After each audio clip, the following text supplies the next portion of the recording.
T-Fal Justine Plus Kettle unboxing.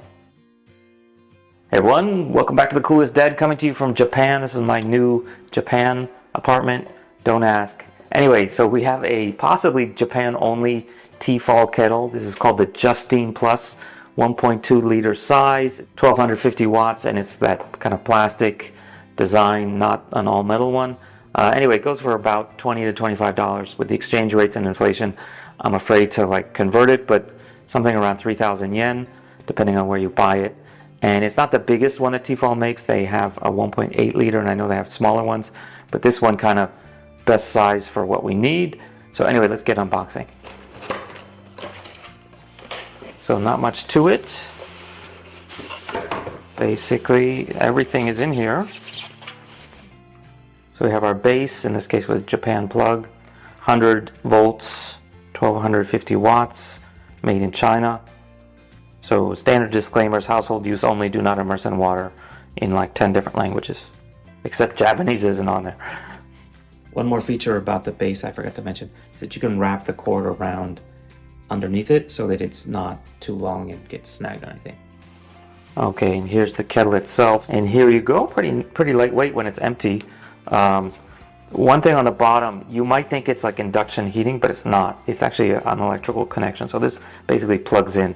This looks exactly similar to a Philips one I did in Hong Kong a couple of years ago, so I'm guessing it's kind of standard because it's pretty simple. And so here's our plug, and as you can see, it's basically like, I guess, a negative and a positive terminal or something like that. Same factory probably makes them in China. Yeah, so same thing, household use only, do not immerse in water. So the data here is the same. So this is Japan version, 100 volts, 50-60 hertz. I guess it's a fuse at 192 degrees C if it overheats, and 1250 watts and 1.2 liters. And then, yeah, you pull here to open, and that's what it looks like inside. This is a removable filter, which you're supposed to wash all this stuff out. So this thing just slides in, and you gotta snap it in, and then it should provide kind of full filter coverage. It's a plastic side here, so don't think that it's all metal inside. One switch here, and basically that's it. And then you get to see how much water. That's actually a feature they list on the box, is that you can gauge how much liquid is in there from the window. And I guess the window goes all the way through, so you could hold it up against the light. Anyway, so it goes from 0.3 to 1.2, and that's listed as max, but obviously you could fill it up more, but if this starts boiling, that's probably a bad idea. There's an instruction book, which is only in Japanese if you buy it in Japan, or if you get it imported straight from Japan. So I don't know if you can actually find an English translation of this exact one. I checked some other Tefal kettles, and they have kind of a generic one size fits all for all their kettles, because they're basically almost all the same. So it's probably the same information you can get out of other ones. And if you do Google Translate, you can probably figure most of the stuff out, or just look at the pictures. There's a few important things, like it says don't go lower than 140 milliliters in there. Actually, it says don't go below 300, but if it goes below 140 milliliters, it's going to, I think, turn itself off because it'll overheat. On the care side, there's a few important things. So I think when you first get it, you're supposed to run 2 or 3 loads of water through it, I think including boiling, to get any dust or dirt out, including washing the filter. Supposedly once a month you're supposed to descale it. That's actually pretty frequent, but I guess it really depends on how mineral laden, how hard the water is in your vicinity. And they say to use either white vinegar or citric acid to descale, or if you get a specialty descaler, make sure that it's compatible with plastic, because on the inside of here it's all plastic, so you don't want anything like too acidic. I've done one video before on descaling a steamer, and I even just used like vinegar soda from China, and it actually worked, so it shouldn't be too hard.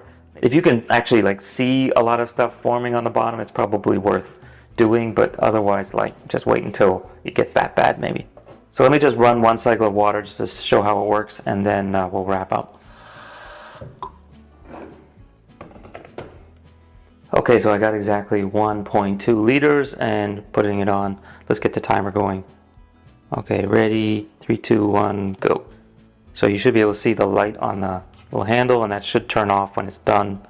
I can already hear it going, and it's only been 20 seconds. something's happening.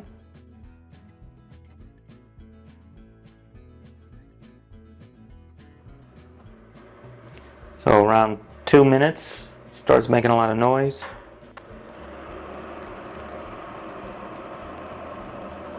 Getting a lot of bubbles. Getting a lot of vibration. I'm getting movement on the bubbles at 4 minutes 30 seconds.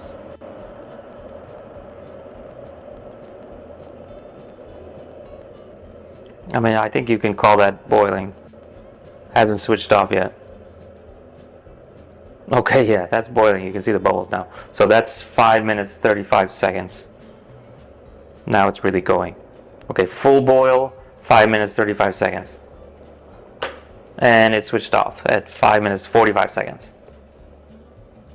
So yeah, that's max capacity 1.2 liters. Not too bad. And now I see some steam coming out. Does what it's supposed to. I think, thinking back, I think I do prefer like an all metal one, but if you want lightweight, if you want inexpensive, this gets the job done. Yeah, it is hot. Like here, if I touch, you could definitely still burn yourself by touching there, but the handle itself is okay. But it is a kind of a tight squeeze here, so if you've got really big hands, you might need to wear some oven mitts or just hold it like this. But yeah, so there you go. So let's see the big reveal. There's the steam. Can you guys see the steam? I think you can't see it. There you go. It's steaming. Okay, now here we go. I'm gonna break my sink. Okay, so there you have it. That's the T-Fal Justine Plus. Any questions or comments, leave them down in the description. Anything else you'd like to see me review? I have a bunch more Japanese appliances coming soon, including refrigerators, washing machines, basically a whole new house worth of stuff.